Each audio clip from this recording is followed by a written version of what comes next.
All across America, people work hard to meet their responsibilities. You do your job, take care of your family, pay your bills. Sometimes, particularly in tough times like these, you have to make hard choices about where to spend and where to save. That's what being responsible means. It's a bedrock value of our country. And that ought to be a value that our government lives up to as well. Yet, over the past decade, this hasn't always been the case. 10 years ago, we had a big budget surplus with projected surpluses far into the future. 10 years later, those surpluses are gone.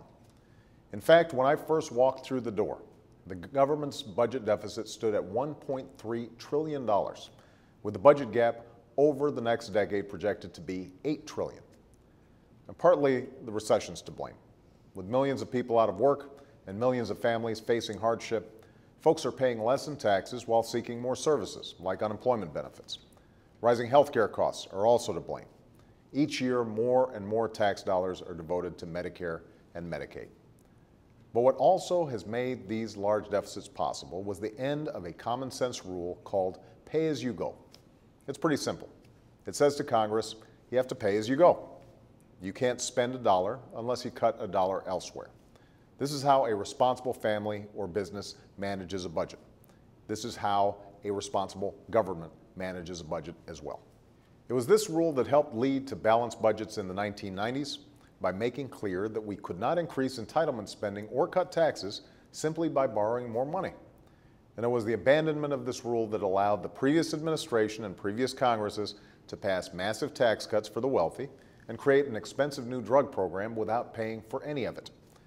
Now, in a perfect world, Congress would not have needed a law to act responsibly, to remember that every dollar spent would come from taxpayers today or our children tomorrow. But this isn't a perfect world. This is Washington. And while in theory there is bipartisan agreement on moving forward on balanced budgets, in practice, this responsibility for the future is often overwhelmed by the politics of the moment. It falls prey to the pressures of special interest groups, to the pull of local concerns, and to a reality familiar to every single American, the fact that it's a lot easier to spend a dollar than save one. That's why this rule is necessary, and that's why I'm pleased that Congress fulfilled my request to restore it. Last night, I signed the pay-as-you-go rule into law. Now Congress will have to pay for what it spends, just like everybody else. But that's not all we must do. Even as we make critical investments to create jobs today and lay a foundation for growth tomorrow by cutting taxes for small businesses or investing in education, or promoting clean energy and modernizing our roads and railways, we have to continue to go through the budget line by line, looking for ways to save. We have to cut where we can to afford what we need. This year, I've proposed another $20 billion in budget cuts, and I've also called for a freeze in government spending for 3 years. It won't affect benefits through Medicare, Medicaid, or Social Security, and it will not affect national security, including benefits for veterans. But it will affect the rest of the budget. Finally, I've proposed a bipartisan fiscal commission to provide recommendations for long-term deficit reduction.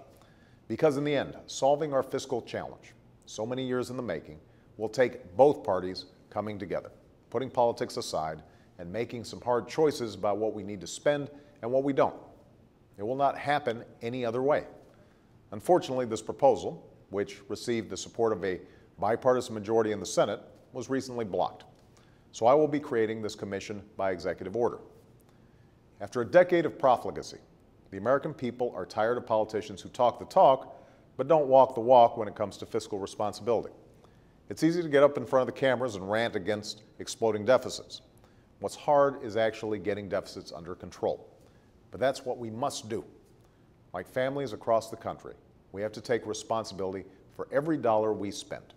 And with the return of pay-as-you-go, as well as other steps we've begun to take, that is exactly what we are doing. Thanks.